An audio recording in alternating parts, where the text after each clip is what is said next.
finest, Mr. Dennis Zine, and myself constitute a quorum. We're waiting for Mr. Weiss. I do not know if he's expected. Is he expected today? Do we know he's coming? Cecilia? I'm sorry, yes, Mr. Weiss. Yes, okay. So we're expected to be joined by Mr. Weiss at any moment, but we do have a quorum with the two of us, so let's go ahead and take up the agenda. Item number 1 is City Ethics Commission report relative to the amended Conflict of Interest Code for the Los Angeles Zoo. And this is for the human beings, I imagine. Right? Yes. Just want to be clear. All right, we have been doing this with a number of different departments, and unless there's any questions, it seems to be along the same protocol we've been doing with the other ones, so I would move approval of the commission report. Second that. All right, second by Mr. Zine. We will unanimously approve that. Next item, please. Item number 2 is a city attorney report and draft ordinance relative to repealing sections 2.9 and 2.10 of the Los Angeles Administrative Code regarding no longer needed council committee provisions. Come on up. What Attorney were took off. 2.9 and 2.10? Before we killed them and put them into the ground, I want to know what they were. Karen Culfine with the City Clerk's office. Our office actually initiated this request. The city charter now allows the council to adopt its committee structure by either resolution or ordinance, and typically we've been doing it by resolution. Mm-hmm. What's in the city, the LA Administrative Code right now is a previous ordinance that had the old committee structure that was operative in July of 2000. So it's outdated and really kind of could be confusing for somebody who's looking at that, since that's not the same structure now. So what this does basically is repeal those sections. It doesn't preclude the council from adopting its committee structure by ordinance in the future. It just removes the outdated sections. Okay. John Wickham, CLA, prior to charter reform, the only way to adopt the committee structure was by ordinance, Okay. which actually required a mayoral vote on approving that, which doesn't make a whole lot of sense Well, because that's a this good is your fix. structure. Absolutely. So Okay. by doing it by resolution, it's much easier, more straightforward, and as clerk says, this clears things up. Okay. Sounds good. Any questions? All right. Support. Go ahead. We'll move approval of the city clerk report, or the draft ordinance, excuse me, city attorney report and draft ordinance. And we'll forward that. Thank you. Thank you. Next item, please. Item 3 is a CLA report relative to the city's position on SB 999, the Juvenile Life Without Reform Parole Act, which would eliminate the life without parole sentence for minors under the age of 18 pursuant to Resolution Garcetti-Perry. Annie Danino with CLA's office is here. Okay. Good afternoon. Good afternoon. I think we may do public comment at the outset, if that's okay. We might do our public comment at the outset. We have a few cards, so just hold tight there. Want to thank all of the guests that have come here as well. We're joined by Mr. Weiss, and so we have a full committee. We'd like to ask Sin Yamashiro to come forward, and then Brenda Ramirez. Come on forward here, or whatever. If you want to go in a different order, go ahead. Elizabeth Calvin, come on down. Thank you. Nice to see you. And welcome. Good afternoon. Good afternoon. I'm Elizabeth Calvin. I'm a researcher and advocate with the organization Human Rights Watch. I'm here to speak in favor of this proposal. Human Rights Watch investigates human rights violations around the world. Here in California, we are looking at the violations of children's rights in the juvenile justice system and also in foster care. In California, there are at least 227 people who committed crimes between the age of 14 and 17 and were sentenced to life without parole. And in this state, life without parole means exactly that. It means no opportunity for release, no opportunity to show that you've changed, that you're a different person than you were when you were 16 years old. Pardon? Oh, yeah. So it is, in essence, a sentence to die in prison. And California has 227 people who are under the age of 18 sentenced to this sentence. In the rest of the world, there are seven individuals. In the United States, there are 2,400, but in the rest of the world, seven individuals. We've been looking at this in California and looking at how California specifically imposes this sentence, and what we have found are several disturbing facts. The first is we estimate that 45% of these young people who are sentenced to life without parole committed their crimes with a co-defendant who was an adult. And perhaps more disturbing than that, in 56% of those cases, the adult got a lower sentence. So if you kind of take a step back and think about adolescent development and think about how kids do things in groups, it's part of being a teenager. We have a very high percentage of kids who are doing things in groups and committing crimes and doing it under the influence of an adult. So 45% of the time they're doing it under the influence and sometimes the direction of an adult co-defendant. But that adult co-defendant has a better chance of getting a lower sentence. And there's a number of reasons that we suspect that that's true. One of them is the very immaturity of the teen that got them involved in the criminal act also inhibits their ability to understand plea deals and that kind of thing.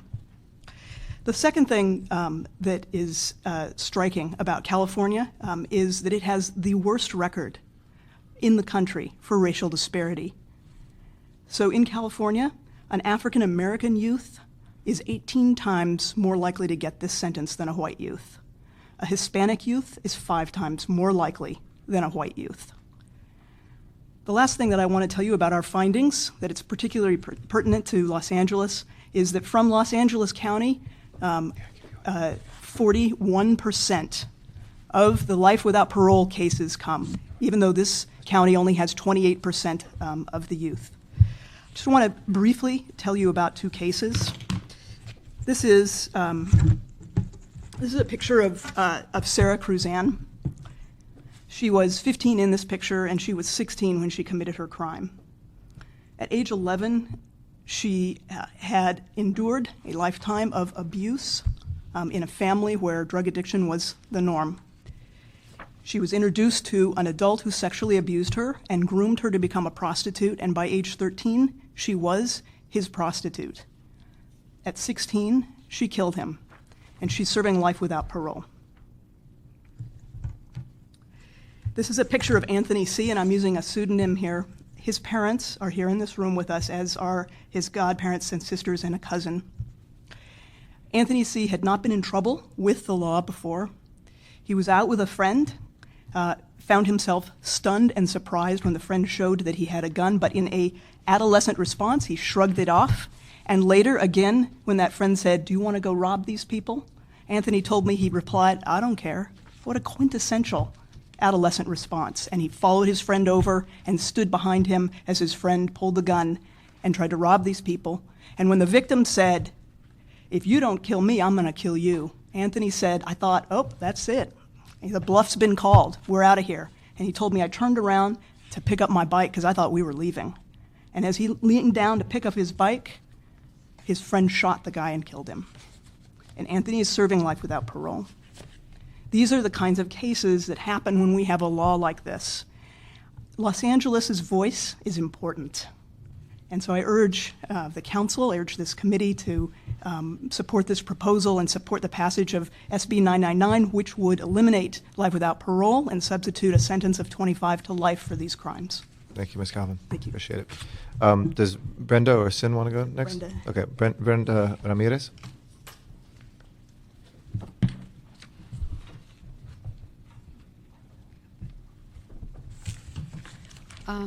Good afternoon, everybody, and I'm Afternoon. just very nervous to be in front of you all here. Don't be. So Don't be. please excuse me. No problem. My name is Brenda Ramirez, and I am the mother of 3 children. My husband and I have run a successful business for over 18 years. I do the accounting and the administration part of the business. We are a very close family, and we attend church every week. And I'm here to respectfully ask you to support SB 999. My little brother is serving life in prison without the possibility of parole for a murder that occurred in the year 2000. He had just turned 16 years old 2 months earlier. My brother met a man who was 4 years older than him. He was bad influence and someone who had already been in trouble with the law. He would not leave my brother alone. My brother made a bad choice to hang out with this man. On the night of the crime, this man pulled out a gun and shot at a car and killed a person. My brother was convicted of being the lookout for a robbery. He did not know that this man would hurt someone. The court did find that this older man was the shooter, but under California law, my brother was held responsible for this other person's actions. He was sentenced to life with no chance of parole. My brother is now 23 years old, and at this time, he will die in prison. Our family realizes that my brother was involved with the wrong people, and he made bad choices. We are very sorry for the pain that resulted to others as a result of this. But one piece of this picture is that my brother had just turned 16 years old. He made a terrible mistake to hang out with a troubled man. And it is the type of mistakes that teenagers make. Things can go badly very quickly for any of our teenagers. And you cannot imagine the pain our family feels, especially my mother.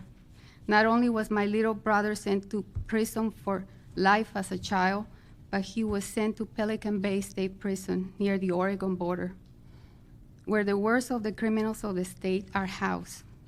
Getting to the prison is difficult because it takes almost 18 hours to drive up there. But the worst is just to see my young brother's face without any hope for the future, his life taken away and his dreams gone. He has been in prison for 7 years now, and life has been extremely hard for him. He was so scared to be in that horrible place, and his life is never safe. He always tries not to worry us and is more concerned about us than himself, and that's just the kind of person that he is. My brother received his GED while awaiting trial, and he spends his time reading, studying, and he enjoys learning math. He's now currently taking a correspondence college course in astronomy, and his educational options in prison would be non-existent if it weren't for our family support. We supply him with all the books he needs. My mother also sends him money to buy food, shoes, clothing, underclothing, and personal hygiene items. And I ask you, how can a judge decide that a teenager should be locked up forever? My brothers and others should have a chance to prove that they have changed. They should have a chance for parole, and that's what SB 999 does. It just gives a chance for parole. Los Angeles is important, and a resolution in support of SB 999 will be important. And I thank you for your time. Thank you very much, Ms. Ramirez. Appreciate your testimony today. Sin Yamashiro. Thank you. It's Kaim. Sorry, Kaim. Sorry. Okay. I'm sorry, my writing's actually Not at all. very poor. So my name is Kaim Yamashiro. I'm the professor at Loyola Law School. I'm the director of the Center for Juvenile Law Policy there. After just a minute, just a couple seconds about what we do at the center. We study the juvenile justice system. We are engaged in some policy work, which is what brings me here. But we also, the bread and butter of our center is that we run a clinic. And in our clinic, we have clinical professors who represent children in the delinquency system in Los Angeles. And I say that to you only so that whatever I'm going to offer this afternoon, it is informed by my experience from 10 years working as a public defender and supervising in the juvenile delinquency system, but also in our day-to-day workings in the delinquency system in our clinic. So what I'd like to do is just throw out one idea, and it's one that you've heard over and over again. I hope that you will hear it again, and that is that juveniles are fundamentally different. Young adults are not, we know it, you know it from being a teenager. If you have teenage children, unfortunately, you probably know that as well. But the fact of the matter is that recently we know that scientifically that has been proven beyond a doubt. We know that also the federal government and the CDC has just issued a report acknowledging the fact that juveniles' brains have not fully developed usually until about the age of 25, and that affects their decision-making fundamentally. That was also acknowledged by the U.S. Supreme Court 2 years ago in a case where they outlawed the imposition of the death penalty for juvenile offenders. So why is that really important today? For your purposes and for the purposes of this proposal, there's two things I'd like to highlight that I think that are important. The first is, as Elizabeth mentioned, it's very typical for juveniles to, in these types of crimes, to be engaged in this type of conduct along with adults. But what we see is that consistently the juveniles are actually sentenced much more severely in many cases than the adults are. And so that kind of begs the question, why does that happen? And I would propose that the reason that that happens in our experience is that the juveniles are very, very difficult clients, because you consider first their incapacities by virtue of their brain not being fully developed and their processing not being fully developed. And you heap on top of that what we know about the population in the juvenile delinquency system. First, 70% of them are learning disabled. 70% of them have at least one axis diagnosis, mental health diagnosis. So combined with all of those, it's very, very difficult for a lawyer to represent a juvenile, and it takes a very high degree of skill and a strong understanding of the relationships that juveniles have to their lawyers in order to effectively represent them. So you're faced with the issue of children actually serving more time and being sentenced to more severely than their adult counterparts. And the second thing I wanted to make sure that the council understood is that you probably remember the rhetoric in the late 80s about this upcoming crime wave of super predators that was going to be released on our society. Over and over we heard that. And this law is part of that rhetoric. It is a product of that rhetoric. And what we know now, in fact, the person who coined the phrase super predator recanted and went back to Congress and said that it was a mistake. We know now that not only was there not an upcoming crime wave, but in fact crime has trended downward consistently since 1995. And so I raise that only because this law is really disconnected from the reality that we all live in. We know categorically that crime and violent crime, and even more so juvenile crime, has trended downward since 1995. There was never this super predator crime wave, and yet we live with laws like this every day, and families suffer. And children who I think everyone would agree, if there is any single person or population in our society that is worthy of redemption, or at least giving a chance at redemption, they are children, and yet this law precludes that. Thank you. Thank you very much, Kyle. Appreciate it. If we can ask our CLA to come back forward. Thank you.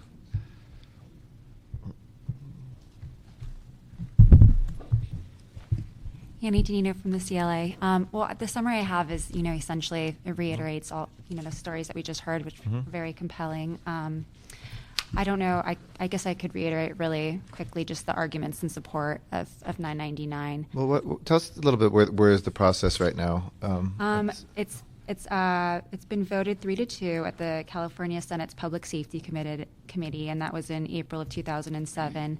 And as of now, the bill is currently inactive in the Senate's files. So it's inactive? It's inactive. Is it scheduled to be voted on? Do we know? No, not as far as. I had some information that I heard that on the 28th of this month. It will be voted on the Senate floor on the 28th of January. Okay. Yeah. Okay. Yeah. There is some urgency in moving this bill. If it's not moved out of the committees and out of the Senate by the end of January, then it will be a dead bill. It won't go to the Assembly side. It won't go to the Assembly side. So they would have to introduce a new bill in order to get this moving again. Gotcha. Okay. All right. Do you have any questions, colleagues? I do. No? Mr. Zahn?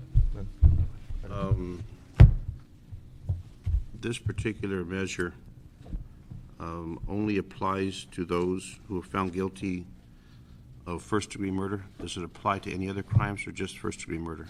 As far as I understand it, it just applies to first-degree murder. So an individual that commits first-degree murder is convicted of first-degree murder are the only ones that this particular measure applies to under current law in California. Right. Yes. It's as it exists now. It's individuals between 16 and 18 found guilty of first-degree murder, and the SB 999 would essentially change the language to be offenders under the age of 18 convicted of first-degree murder would receive a sentence of 25 years to life with the option of parole. And those offenders have been, when they were defendants in court, the court made a determination that they could be tried as adults and not as juveniles. Because they do have that option to try them Well, as the court has juveniles. the option to make a decision, right? Versus, As far as I'm not really sure I can.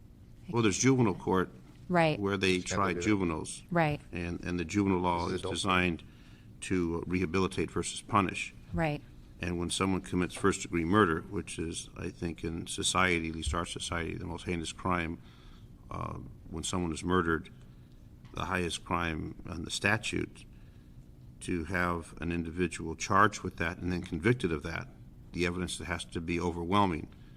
So we're talking about individuals who've committed those crimes Right. where someone dies, and the design of this incarceration is to punish, not to rehabilitate, Yes. versus juvenile sanctions are normally to rehabilitate versus punish. Right. Now, are there any law enforcement groups that support this measure, SB 989? I see a list of supporters, but I'm looking for any type of law enforcement group. Take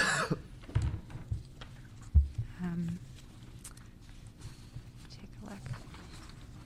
I don't have that information in front of me. I could look into it and get back to you. And the other issue I have, and I'll state for the record that I have been a member of the Los Angeles Police Department for 33 active years and retired. I'm currently a reserve officer, now 39 years with the LAPD. This was brought about, as I understand, because of murders that took place with people under the age of 21, why this was brought out in the first place, why this law was enacted. Right. I'm not sure about Where gang members would use young folks in the gangs to commit murder, so the adults wouldn't be prosecuted, but that the juvenile sanctions were not as severe as the adult sanctions. Do you have information on that? I can try to speak to that. This was a part of a proposition in 1990. It was Proposition 115, which primarily had to do with discovery rules pertaining to criminal cases and, as I understand it, in the role of the prosecutor. And this was kind of added to it as well. And I'm not aware of it being specifically tied to gang use of younger people. I think it, yeah. For other reasons you're stating. I think it may have been to try to clarify in the law whether, when a young person is tried as an adult, whether, since they could not under California law face the death penalty, whether they could in fact face life without parole. And I think there was some ambiguity in the law, and so that's why it was put into that proposition. But there may have been other reasons for it, and I'm just not aware of them. Okay. And also the other issue, I've met with mothers of murdered victims, mothers of the children who've been murdered, who are very passionate about their concern when people commit murder against children. There should be some serious consequences for that. And in all honesty, while I believe that everyone has a right to life, liberty, pursuit of happiness, the murders that I've been at, murder scenes, to see the gruesome scene, to see the family that goes through the agony when they have to do a burial of their loved one, people who commit those crimes, I believe, need to be locked up and permit the rest of us in civilized society to be free without being accosted. And I've heard the cases that you've illustrated. I would say that at age 16 you drive a car, at age 18 you can vote, and we have to be held accountable and responsible for our actions. I, in good conscience, cannot support this measure. And the two individuals on the Senate that were against it, do you know those names? On the Senate vote? I don't have those in front of me. Was no. it 3 I to 2 can vote, look 3 into it. supporting and 2 against? Yeah, there was Is that 2 what it was? against. Yeah, 3 in favor. Okay, I've written a number of notes down here, but maybe I'm just tainted because I spent so many years in law enforcement and victims, and their survivors, people who've been murdered, including members of a society who've been murdered by gangs, that in good conscience, to see a person die at the hands of another, I don't think this is inappropriate to have this on the books as a deterrent and to hold people accountable and responsible, whether they're 16 years or 18 years of age, if it's a first-degree murder and there's a conviction. And it takes a lot to convict a person of first-degree murder. So I'd be dissenting in my vote for this. Thank you. I wonder if I could draw your attention. On Monday, we will be releasing a report on this issue, and in your materials is a reference to where you can read that report embargoed online. And in the report is a chapter discussing the perspective of victims on this issue. And I would just submit to you that it is not a monolithic perspective, and that there are victims, the family members of victims, who believe that 25 to life is sufficient. And the fact is, under SB 99, It's still sentenced to life. it is still a sentence to life, and there's no guarantee of release.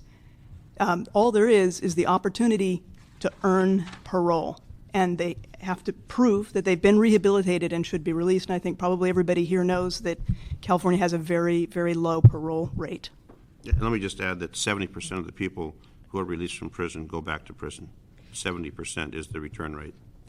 But that is not the return rate for murder cases. In fact, murder cases have the lowest recidivism rate, and I'm sorry, I need to look it up, but it's under 20% of committing any kind of crime, including a misdemeanor. And that's what we're talking about here, are murder cases. There is a very high recidivism rate for other kinds of cases like robbery. Mr. Chair, can we close the public hearing? Yes, I mean, Okay. here's a resource to answer some questions, but. Okay. I if we hold a vote on this item, I will vote against it. I do understand that the council takes positions on legislation that are pending in other bodies. I've put in, I won't say I've put in my share of those resolutions, because I think I have put in less than my 15th share, but I have done them. And I understand that people do them, and that the City of LA, if we vote a certain way, the City of LA, Bush has a position. And I'm not going to make the argument quite that we take positions often on items on which we are not competent to take positions, because, of course, we do that all the time. And I don't know how you decide when you're competent to and when you're not competent to. I would just say that with respect to this particular matter, I respect the advocates who are here. I'm a big fan of Human Rights Watch. I'm a big fan of Loyola Law School. And I think you all do tremendous work in both as advocates and as professionals. I think this is an issue where there are certainly pronounced sides to this issue. There are strong views on both sides. I don't believe that the state legislature will act on this, the underlying measure by Senator Yee, I guess. Yee, Romero, and Cedillo. Okay. That we'll act on that without hearing all sides of the issue. So I'm not sure we really need to, go through the long song and dance. But I do think that when it comes to something like this, there really are pronounced views on both sides. I think it would be better to hear them. I think Mr. Zine has articulated many of those arguments. But if we go forward, that's fine. I think Mr. Zine and I will be no votes. Can I just address the councilor just briefly? We've closed the hearing, but on my time, if there's something you'd like to say, go ahead. Very briefly, just to address a couple of Councilman Zine's comments. First is no murderer has been paroled, as far as I know, at least as recently as 3 years ago. No murderer has been paroled in California since the 70s. Number one. So I don't think we're talking about letting these juvenile offenders off lightly. No one's saying that. The likelihood of a juvenile being paroled in California is very, very, very. Murder of any kind is very, very slim.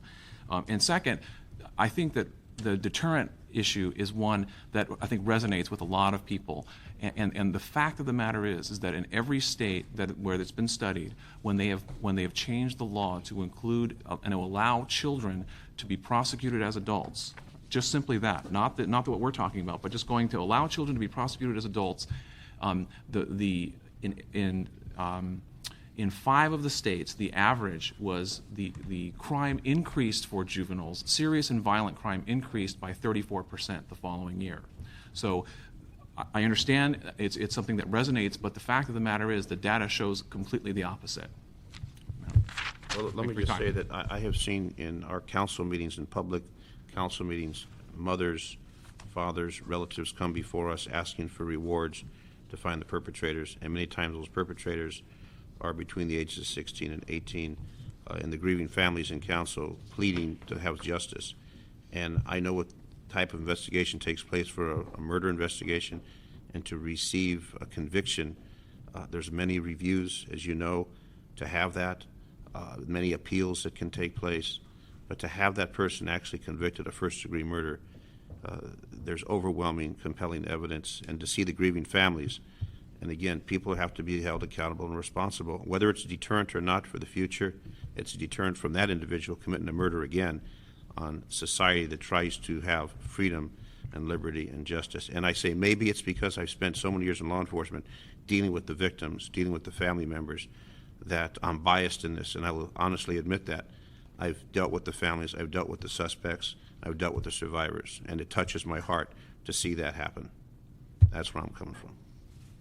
Thank you. From my position, let me just state a couple things as well, and I appreciate the perspectives of my colleagues, and sounds like there'll be probably 2 votes against this, but I'm inclined to go forward and to vote my conscience on this one, which emphasizes, I think here, this is, while there are strong arguments probably on both sides, this is a very small fix in my mind. This is something about reasonableness and discretion. And the reason why I feel comfortable enough being for this is it really gives discretion. It doesn't let anybody out. It gives discretion to parole boards that the possibility with life sentences that folks could at some point in their life on the discretion of the parole boards, which I trust to make that. And there are no easy, as has been laid out here, entities to convince. That we as a society open up the possibility for the idea that there are individuals and specific cases, such as those that we've heard, that wouldn't, with some blanket policy, automatically release folks, but would give people the ability to hear and to be touched and to understand the nuances of particular cases. Right now, we don't have that discretion. The legal system does not have that discretion. Parole boards do not have that involvement. And it is in that spirit that I don't believe we're giving it we wouldn't be taking a position in favor of letting people out. Certainly in politics, people play those sorts of games all the time and rephrase what things are about. But this is a very subtle and very reasonable, in my mind, act that would, again, give back the power to parole boards to have the discretion on taking away that some individuals would never be able to come up for parole. I think it's going to be very clear in those cases that my colleagues have outlined where there are clear cut and dry cases of such severity that people will not get out of prison. And I think that's reflected also in the fact that most murder convictions, it's not parole, there haven't been for 3 decades. So one might ask, why do this at all? I think it's because if we don't, as a society, at some point say there is the possibility of going so far that we take even discretion away, which is the kind of part of the human condition of being reasonable, of listening, why we'd be scared of ever listening to facts and allowing individuals we've entrusted to make those decisions decide that kind of writes off the possibility of any transformation. So for that, it sounds like we'll probably get a 1-2 vote, and I'm happy to forward it as a minority report. To me, this is not so much about withdrawing it because I would quote unquote lose the vote, but I do want to vote my conscience on that. So I would move forward a motion to approve, and I assume we have No. 2 votes against that. Okay, so we'll go forward with a recommendation not to support this with a minority report to approve, and that will be in council, I believe, on Friday. Okay. All right. you. Thank you. Next item, please. Item number 4 is a CLA report relative to the city's position on H.R. 3887, the Trafficking Victims Protection Reauthorization Act, which authorizes new programs to combat trafficking and provides benefits and services to victims of human trafficking pursuant to Resolution Garcetti Cardenas Rosendahl. Okay,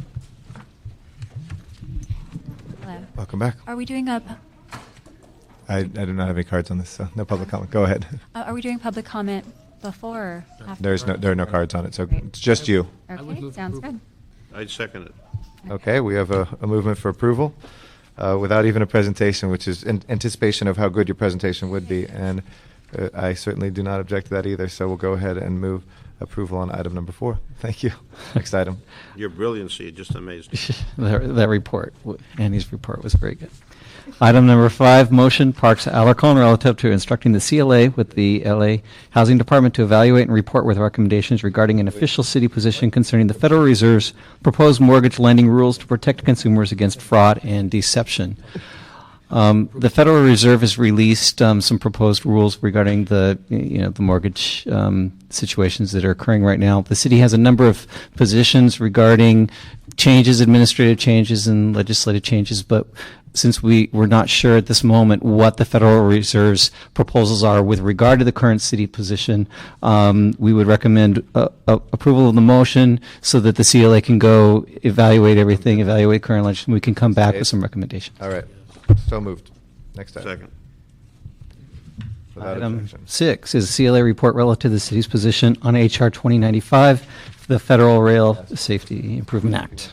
I move approval of that. All right, we have was this from a Parks Rule motion? And Mr. Zine, you don't want to work motorcycles into this one, do you? I don't know. All right. We could. Last time we had an Overstar motion, I think you We did. did. We did try to All do right. that. You have any questions on this? No. Okay, well, No. thank you for your patience and your But wait, his brilliancy didn't amaze us. I'm sorry? don't worry. You spoke first, so we heard Man. some dialogue. You didn't hear any dialogue, but it's all right. See if you can find that word in the dictionary. Next item, please. Item 7 is a CLA report relative to Resolution Labange Han regarding the city's position on legislative and/or administrative actions which would require the court impose community service in addition to fines and/or imprisonment as a punishment for persons who are convicted of acts of vandalism. There is no existing legislation out there right now. This is recommending. Labange thought that they're just thought it up. Yes. I move approval, even though this would remove discretion from judges, Mr. Garcetti. It'll give the option, I guess. It'll require courts. So it would require community services. Labange has decided that this would mandate it. This would- And mandate That's all just- judges to. That's Justice LeBlanc. Exactly. This is a sponsorship or support position. All right. Move approval without objection. That's good. So ordered. Thank you all. That was so easy. Hasta la pasta. General public comment, Mr. Arnold Sachs. Once, twice, gone. That brilliancy comment scared him away.